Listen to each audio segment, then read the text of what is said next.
guys right back.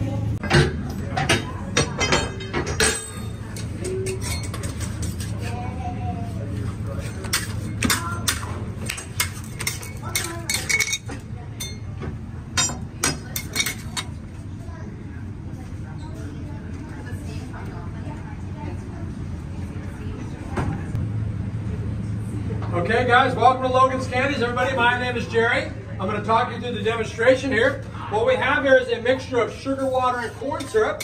It's been cooking for about 45 minutes.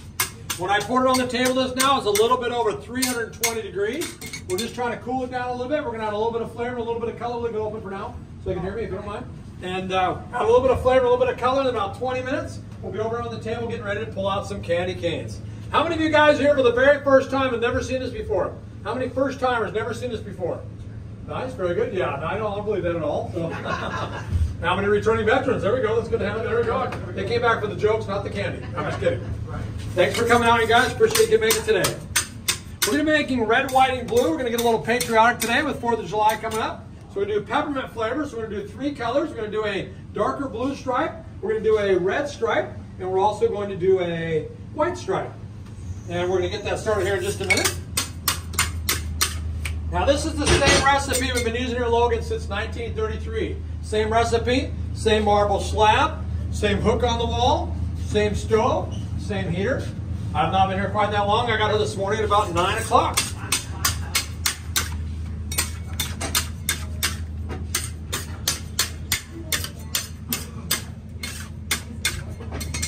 Now I also do haircuts on the side if anybody needs a trim. They're right here in the front, you can use a trim. Oh yeah, absolutely. Although I only do one style, it's bald for everybody because that's all I know how to do. Bald is beautiful, says the bald man only. So we're going to separate a little bit out here. We're going to start out with our red stripe today. Going to take a little bit out here. We're going to separate. We're going to add some color to it. Remember, this is going to be the color only, no flavor. All the flavor is going to go in this bigger piece here, and the majority of this is going to be the white part of the candy cane. So there's our little piece cut aside there. I'm going to do a quick glove change so we can add some color to it. So there we go. You can see our gloves, lots of red there. Other colors as well. I'm going to cut off just a little bit more here. And we'll start out today with our red stripe. We're going to use what we call a gel paste color, and all that means it is not a water-based color. If you use a water-based color, it can kind of dissolve the sugar and make it a little bit sticky. So we're going to use a gel or a paste-based color. Remember, no flavor whatsoever. This is just the color only.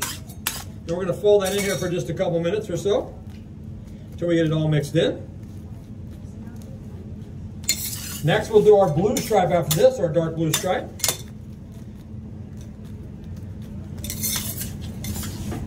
Now this recipe can be candy cane or ribbon candy. It is the identical recipe. The only difference if we're making ribbon candies, everything's the same on the table up here. But once we get over the table here in front of the heater, that's when we would shape it and pull it out a little bit different. But other than that, the recipe is identical for ribbon candy and candy canes. You can see I'm just getting it mixed in here now. It takes a couple minutes of folding it over and over. Remember, no flavor whatsoever. This is just the color only.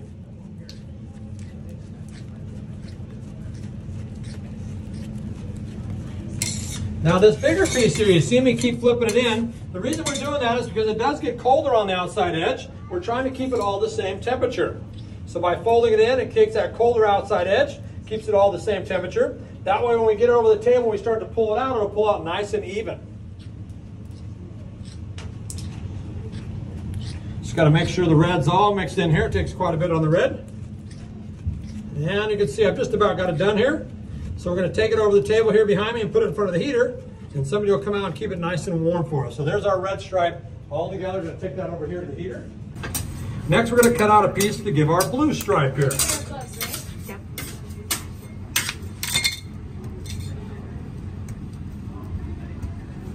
And once again, we're going to add a little bit of blue coloring here. This is a gel or a paste-based color again. No flavor whatsoever, just the color only. And we'll mix that in just like we did the red stripe here. No flavor at all, Just the color only.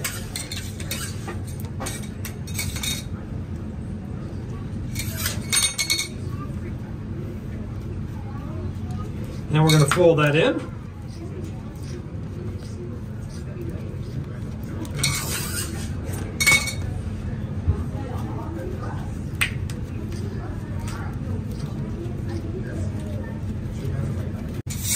Now we're just going to keep folding this in here for another minute or so. Then we're going to add some flavor to it here. All right, so here's our blue all mixed in. Just like the red, we're going to take that over the heater and let Sandy keep that nice and warm for us. All right, so now we're going to add a little flavor to it. Now remember, when I poured this on the table just a couple minutes ago, it was over 320 degrees. It has cooled down quite a bit, but it is still incredibly warm. So we're going to take a little reading here and see where we stand. Got my handy dandy thermometer here. We are at 193 degrees right there. You can see it is still very, very warm at 193 degrees right there. Very, very hot still. 193 there. Very, very hot. Yes, looking cool up there with those shades. I love that. All right, now we're going to add some flavor. I'm going to have Sandy grab that vial behind her, and we'll add some peppermint flavor to it. I'm not sure if you guys can see in the bottom of this vial, I have a very small amount of liquid there. That is triple distilled peppermint flavor. That is less than 1/4 ounce there, and that's all it takes to flavor the entire batch. Now, luckily it doesn't take too much because it does run about $500 a gallon. Put that back in there. And we're going to mix that in just like we did the color. And then in just a few minutes here, we'll show you how we're going to turn it nice and white. Now, when we turn it white here in a couple minutes, we're going to do it all naturally. We're not going to add any color to it to make it turn white. You'll see how that happens here in just a minute.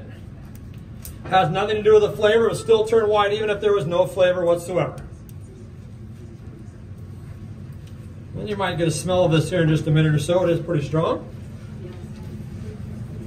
This is the part of the job where I feel very needed. Feels nice to be needed.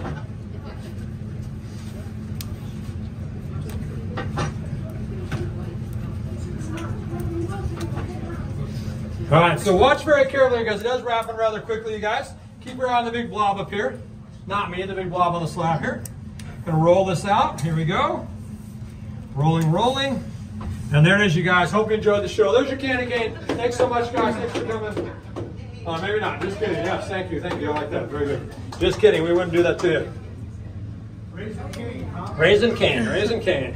Now, we do want you to know here at Logan's, we do put a little bit of love into every batch of candy we make. And just to show you how we roll, there's our heart of slab. Let's show a little love for the candy man. Let's give it up. Yeah, thank you. Very good. Thank you very much. A little gratuitous Valentine's Day plug there as well.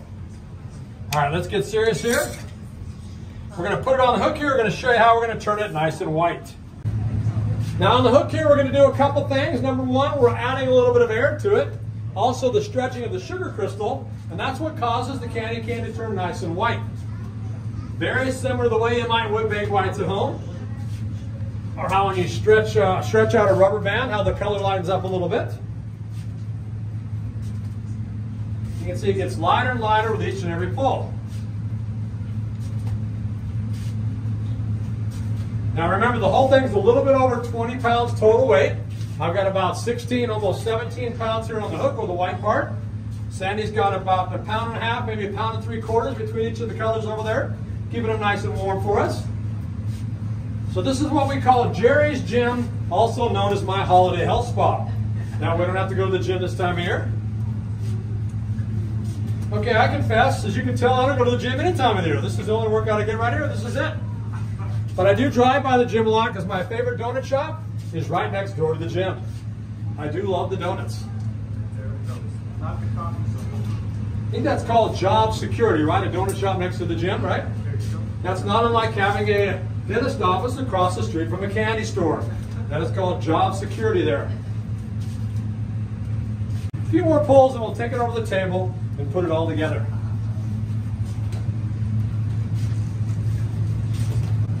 Trying to make a nice bright white. We also do candy cane hearts for weddings.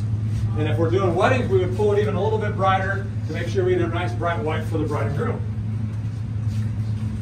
Show you here, this is going to make up our 5 little red stripes, just like you see on the candy canes on the wall right there, on the window up there. So I'm just going to begin to stretch this out here. Little pull, little tug. Stretch it out here. Then you'll notice Sandy working on the big block here. What she's actually working on right here is a big giant breath mint. Because we were told somebody out there today has incredibly bad breath. I believe it was her. Just kidding. That's right. Sorry, I shouldn't tell. That's not what I'm telling anybody. See, as long as you laugh at my jokes, your secret is safe with me. Same stripe pattern we've been using here at Logan since 1933. And in 90 years, we have never miscounted yet. We're going to ask you guys to help us out here in just a second. Help us count out the stripes just to make sure we don't miscount. It's got just about the straight length we needed here now. So if you guys don't mind helping me out, let's start counting out the stripes. And as always, today we will begin with stripe number 1. Very nice. That's a tough one. That first one there's tough. After stripe number 1, next in line will be stripe number 2.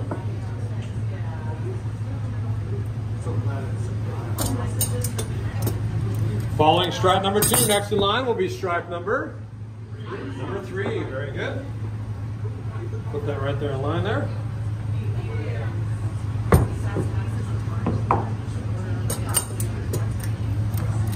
Following stripe number 3, next will be number 4.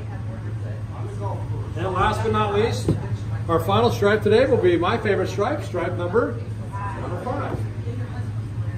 Put those together like that. I'm going to add a little bit of white on the end here, so make sure it doesn't fall off the edge there on me.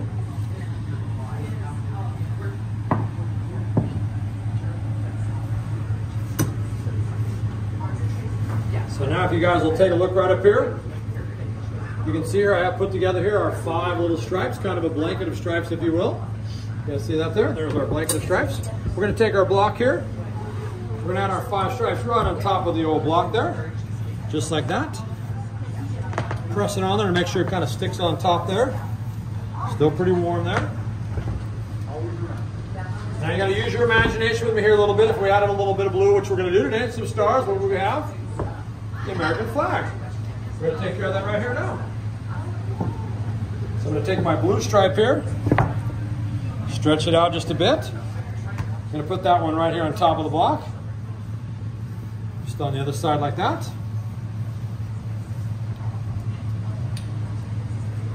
So now as you can see here on this side here, I've got my 5 little red stripes on this side right here. On this side right here we have our 1 big blue stripe. Anybody out there bowl? Any bowlers? Anybody heard of bowling? Yeah. Maybe you can take that down to lanes, try to knock that down. How about any baseball fans out there, right? Any Dodger fans? Big Dodger blue baseball there. There you go. Big baseball bat, I should say. How about any guitar? I used to play a little trumpet and piano when I was a kid. I also played a little 5-string. I sing too, but not a pretty sound. There you go. How about that one there? Big giant whale there with a candy cane tail. Of course, it just looks like a big giant candy cane to me. Now we're going to stretch that out. We're going to cut that off there. We do that because we want to go right into a nice stripe. We don't have to fight through that beginning piece there. We also don't want to waste that piece. So we're going to do what I like to call stuffing the turkey here. I'm going to open up the back end a little bit. We're going to place this right in the back here. And this will pull out towards the end of the batch, kind of in the middle of the batch there. No flash or carpet there, please. Just kidding. Going to put that right there. And if you watch right here very carefully now, I'm going to begin to pull this out here. Give it a little pull. Give it a little tug. Give it a little stretch. When we get it just the right length and thickness, we're going to give it a little twist. And right before your very eyes, ladies and gentlemen, boys and girls, we have created the candy cane. And a little more bending. Let's all give a big round of applause for candy cane number 2. Give it up for number 2 right there. Stay with me because remember we still have 398 more to go. And by the time we got to December 24th last year, we made almost close to 100,000 candy canes, one by one, just like you're watching now. Wow. Right here, position number 2, our daughter Abby's doing 2 jobs today. First off, she'll roll the candy cane, making her, of course, the candy cane roller. You can all say that together. She's the candy cane roller. Then she'll hook the candy cane, making her, of course, the candy cane bender. Careful now, that's my daughter. Then down the end we have somebody stacking the candy canes, making them, of course, the candy cane stacker. Soon somebody will come out of the back room to bag the candy canes, making them, of course, the candy cane Oh, okay, bagger. I'll come help you, And sir. if it happens to be our oldest employee, who happens to be my mother-in-law, I'd give her the title of the old bagger. That is her title. I would never call mother-in-law, not to her face at least, right? So, just kidding. Just kidding. We certainly wouldn't do that to her. Now, as you can see, we're both staying busy here. We have our jobs to do, but I do have one job left, and if I could get a couple volunteers from out there, we could use your help. If you want to help out, just raise your hand, great, because in the back room, a whole bunch of dirty dishes in the back you can do for us. No, just kidding. What we really need is somebody to help us sample or taste test these candy canes. Any tasters out there? Let's see those hands. We have a rule here, no hand, no sample. Let's see those hands. We're going to get down here. I've seen a hand. Anybody? Come on. Let's see. There they are. Okay, filling it now. This is one of the few machines that we use here at Logan's. This press is about 95 to 100 years old. We've been using this same press here at Logan's since 1933. We like to call Abby the crush shop.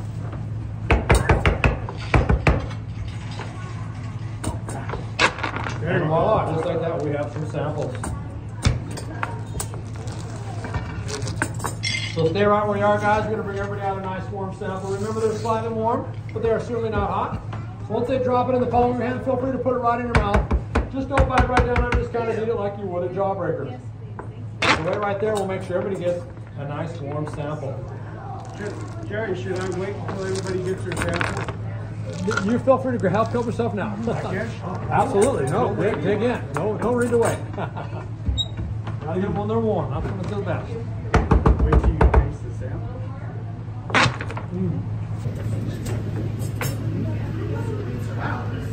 Thank you. Thank you very much. Thank you. I love that. Thank you so much.